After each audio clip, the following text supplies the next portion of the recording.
ಎಲ್ಲರಿಗೂ ನಮಸ್ಕಾರ ವೀಕ್ಷಕರೇ. ನಾಳೆ ಮಾರ್ಚ್ 17ನೇ ತಾರೀಕು ಬಹಳ ವಿಶೇಷವಾಗಿರುವಂತಹ ಗಣೇಶ ಚತುರ್ಥಿ. ನಾಳೆಯಿಂದ ಈ ರಾಶಿಯಲ್ಲಿರುವಂತಹ ವ್ಯಕ್ತಿಗಳಿಗೆ ಗಣೇಶನ ಸಂಪೂರ್ಣವಾದ ಆಶೀರ್ವಾದ ಅನುಗ್ರಹ ದೊರೆಯುತ್ತದೆ. ಹಾಗಾದರೆ ಯಾವೆಲ್ಲ ರಾಶಿ ಅವರಿಗೆ ಯಾವೆಲ್ಲ ರೀತಿಯ ಲಾಭ ಹಾಗೂ ಅದೃಷ್ಟಗಳು ದೊರೆಯುತ್ತದೆ ಎಂದು ತಿಳಿದುಕೊಳ್ಳೋಣ. ಅದಕ್ಕೂ ಮುನ್ನ ನೀವು ಕೂಡ ಗಣೇಶನ ಭಕ್ತರಾಗಿದ್ದಲ್ಲಿ ವಿಡಿಯೋಗೆ ಒಂದು ಲೈಕ್ ಕೊಟ್ಟು ತಪ್ಪದೇ ನಮ್ಮ ಚಾನೆಲ್ನ ಸಬ್ಸ್ಕ್ರೈಬ್ ಮಾಡಿ, ಹಾಗೆ ಪಕ್ಕದಲ್ಲಿ ಇರುವಂತಹ ಬೆಲ್ ಐಕನ್ನ ಪ್ರೆಸ್ ಮಾಡಿ. ಹೌದು, ನಾಳೆಯಿಂದ ಈ ರಾಶಿಯಲ್ಲಿರುವಂತಹ ವ್ಯಕ್ತಿಗಳಿಗೆ ಎಲ್ಲ ರೀತಿಯ ವಿಘ್ನಗಳು ದೂರವಾಗುತ್ತದೆ. ಗಣೇಶನ ಸಂಪೂರ್ಣವಾದ ಆಶೀರ್ವಾದದಿಂದ ಗುರುಬಲ ಪ್ರಾಪ್ತಿಯಾಗುತ್ತದೆ.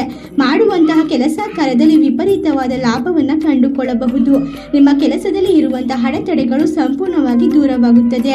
ಈ ರಾಶಿಯಲ್ಲಿರುವಂತಹ ವ್ಯಕ್ತಿಗಳಿಗೆ ನಾಳೆಯ ಒಂದು ಸಂಕಷ್ಟಹರ ಚತುರ್ಥಿಯಿಂದ ಇವರ ಕಷ್ಟ ಕಾರ್ಪಣ್ಯಗಳು ಸಂಪೂರ್ಣವಾಗಿ ದೂರವಾಗಲು ಗಣೇಶನಿಗೆ ಈ ಒಂದು ವಿಶೇಷವಾದ ಒಂದು ಪದಾರ್ಥಗಳನ್ನು ನೈವೇದ್ಯವಾಗಿ ಅರ್ಪಿಸಬೇಕಾಗುತ್ತದೆ. ಹಾಗಾದರೆ ಯಾವ ರೀತಿಯ ಪದಾರ್ಥವನ್ನು ಅರ್ಪಿಸಬೇಕು, ಯಾವೆಲ್ಲ ರೀತಿಯ ಒಂದು ಲಾಭವನ್ನು ಪಡೆದುಕೊಳ್ಳಲು ಎಂದು ನೋಡೋಣ ಬನ್ನಿ. ಹೌದು, ಈ ರಾಶಿಯಲ್ಲಿರುವಂತಹ ವ್ಯಕ್ತಿಗಳಿಗೆ ಕೆಲಸ ಕಾರ್ಯದಲ್ಲಿ ಅಪಾರವಾದ ಧನಲಾಭ ಕಂಡು ಬರುತ್ತದೆ. ಮಾಡುವಂತಹ ಕೆಲಸದಲ್ಲಿ ಇರುವಂತಹ ಅಡೆತಡೆಗಳು ಸಂಪೂರ್ಣವಾಗಿ ದೂರವಾಗುತ್ತದೆ. ಈ ರಾಶಿಯಲ್ಲಿರುವಂತಹ ವ್ಯಕ್ತಿಗಳಿಗೆ ಗಣೇಶನ ಆಶೀರ್ವಾದ ಇರುವುದರಿಂದ ಹಲವಾರು ರೀತಿಯ ಲಾಭ ಪ್ರಯೋಜನವನ್ನು ಪಡೆದುಕೊಳ್ಳಲಿದ್ದಾರೆ. ಅಷ್ಟೇ ಅಲ್ಲದೆ ಇವರಿಗೆ ಇನ್ನು ಮುಂದೆ ಸಂತಾನ ಭಾಗ್ಯ ಇಲ್ಲದೆ ಇರುವಂತಹ ವ್ಯಕ್ತಿಗಳಿಗೆ ಉತ್ತಮವಾದ ಸಂತಾನ ಭಾಗ್ಯ ಸಿಗುತ್ತದೆ. ಮದುವೆ ಆಗಲು ವರ ಅಥವಾ ವಧುವಿನ ಅನ್ವೇಷಣೆಯಲ್ಲಿ ಇರುವಂತಹ ವ್ಯಕ್ತಿಗಳಿಗೂ ಕೂಡ ಗುರುಬಲ ಪ್ರಾಪ್ತಿಯಾಗುತ್ತಿರುವುದರಿಂದ ಉತ್ತಮವಾದ ಕಂಕಣ ಭಾಗ್ಯ ಕೂಡಿ ಬರುತ್ತದೆ ಎಂದು ಹೇಳಲಾಗುತ್ತದೆ. ಹಲವಾರು ವರ್ಷಗಳಿಂದ ಹಾಸಿಗೆ ಹಿಡಿದಿರುವಂತಹ ಅನಾರೋಗ್ಯಸ್ಥ ತಂದೆ ತಾಯಿಗಳ ಆರೋಗ್ಯದ ಬಗ್ಗೆ ನಿಮಗೆ ಕಾಳಜಿ ಇದ್ದಲ್ಲಿ ಈ ಒಂದು ಸಮಯ ಸಂಕಷ್ಟಹರ ಚತುರ್ಥಿಯಿಂದ ಗಣೇಶನ ಕೃಪೆಯಿಂದ ನಿಮ್ಮ ತಂದೆ ತಾಯಿಯ ಆರೋಗ್ಯದಲ್ಲಿ ದೊಡ್ಡ ಮಟ್ಟದ ಸುಧಾರಣೆ ಸಿಗುತ್ತದೆ. ಅಷ್ಟೇ ಅಲ್ಲದೆ ಈ ರಾಶಿಯಲ್ಲಿರುವಂತಹ ವಿದ್ಯಾರ್ಥಿಗಳು ಕೂಡ ವಿದ್ಯಾಭ್ಯಾಸದಲ್ಲಿ ಪ್ರಗತಿಯನ್ನ ಹೊಂದುತ್ತಾರೆ. ಹಲವಾರು ರೀತಿಯ ಲಾಭ ಹಾಗೂ ಅದೃಷ್ಟವನ್ನ ಕಂಡುಕೊಂಡು ಜೀವನದಲ್ಲಿ ಉತ್ತುಂಗದ ಶಿಖರವನ್ನ ಹೇರುತ್ತಾರೆ ಎಂದು ಹೇಳಬಹುದು. ಗಣೇಶನ ಸಂಪೂರ್ಣವಾದ ಆಶೀರ್ವಾದ ಈ ರಾಶಿಯವರು ಪಾತ್ರರಾಗುತ್ತಿರುವುದರಿಂದ ಇವರಿಗೆ ಇನ್ನು ಮುಂದೆ ಮುಟ್ಟಿದ್ದೆಲ್ಲ ಚಿನ್ನ, ಸೋಲೆ ಇಲ್ಲ ಎಂದು ಹೇಳಲಾಗುತ್ತದೆ. ಹಲವಾರು ವರ್ಷಗಳವರೆಗೂ ಕೂಡ ನೀವು ಮನೆ ಕಟ್ಟಬೇಕು ಅಥವಾ ಸ್ವಂತ ವಾಹನ ಖರೀದಿಸಬೇಕು, ಚಿನ್ನ ಖರೀದಿಸಬೇಕು ಎಂಬ ಕನಸುಗಳು ನನಸಾಗುವ ಸಾಧ್ಯತೆ ಇದೆ.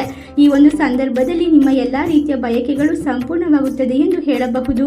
ಗಣೇಶನ ಆಶೀರ್ವಾದ ದೊರಕಲು ಈ ಒಂದು ಸಂಕಷ್ಟಹರ ಚತುರ್ಥಿಯ ದಿನ ವಿಶೇಷವಾಗಿ ನೀವು ಗಣೇಶನಿಗೆ ಬೆಲ್ಲದ ದೀಪಾರಾಧನೆ ಮಾಡುವುದು, ಬಿಳಿ ಎಕ್ಕದ ಹೂವನ್ನು ಅರ್ಪಿಸುವುದು ಮತ್ತು ಮೋದಕವನ್ನ ಅರ್ಪಿಸುವುದು, ಸಿಹಿ ತಿನಿಸುಗಳನ್ನು ಅರ್ಪಿಸುವುದು ಮತ್ತು ಮಕ್ಕಳಿಗೆ ಒಂದು ಸಹಾಯವನ್ನ ಮಾಡುವುದು, ಪುಸ್ತಕ ಪೆನ್ಸಿಲ್ಗಳನ್ನು ಕೊಡಿಸುವುದು, ಅನಾರೋಗ್ಯಸ್ಥರು ಅಥವಾ ಬಡವರಿಗೆ ನಿಮ್ಮ ಕೈಲಾದಷ್ಟು ಆಹಾರವನ್ನ ಕೊಡಿಸುವುದು ಮಾಡಬಹುದು. 21 ಗರಿಕೆ ಹುಲ್ಲನ್ನು ಕೊಡುವುದು, ಓಂ ಗಂ ಗಣಪತಿ ಮಂತ್ರವನ್ನ ಜಪಿಸುವುದು, ಈ ರೀತಿಯಾಗಿ ಮಾಡಿಕೊಳ್ಳುವುದರಿಂದ ನಿಮ್ಮ ಕಷ್ಟಗಳು ದೂರವಾಗುತ್ತದೆ ಎಂದು ಹೇಳಬಹುದು. ಇಷ್ಟೆಲ್ಲ ಲಾಭ ಹಾಗೂ ಅದೃಷ್ಟವನ್ನ ಪಡೆದುಕೊಳ್ಳುವ ರಾಶಿಗಳು ಯಾವುವು ಎಂದರೆ ವೃಶ್ಚಿಕ ರಾಶಿ, ಮೀನ ರಾಶಿ, ಕುಂಭ ರಾಶಿ, ಮೇಷರಾಶಿ, ತುಲಾ ರಾಶಿ, ಧನಸು ರಾಶಿ, ಕರ್ಕಾಟಕ ರಾಶಿ. ಈ ರಾಶಿಗಳಲ್ಲಿ ನಿಮ್ಮ ರಾಶಿ ಇದ್ದರೂ ಇಲ್ಲದಿದ್ದರೂ ಭಕ್ತಿಯಿಂದ ಓಂ ಗಣೇಶಾಯ ನಮಃ ಎಂದು ಕಮೆಂಟ್ ಮಾಡಿ, ವಿಡಿಯೋಗೆ ಒಂದು ಲೈಕ್ ಕೊಟ್ಟು ಎಲ್ಲ ಕಡೆ ಶೇರ್ ಮಾಡಿ. ಧನ್ಯವಾದಗಳು.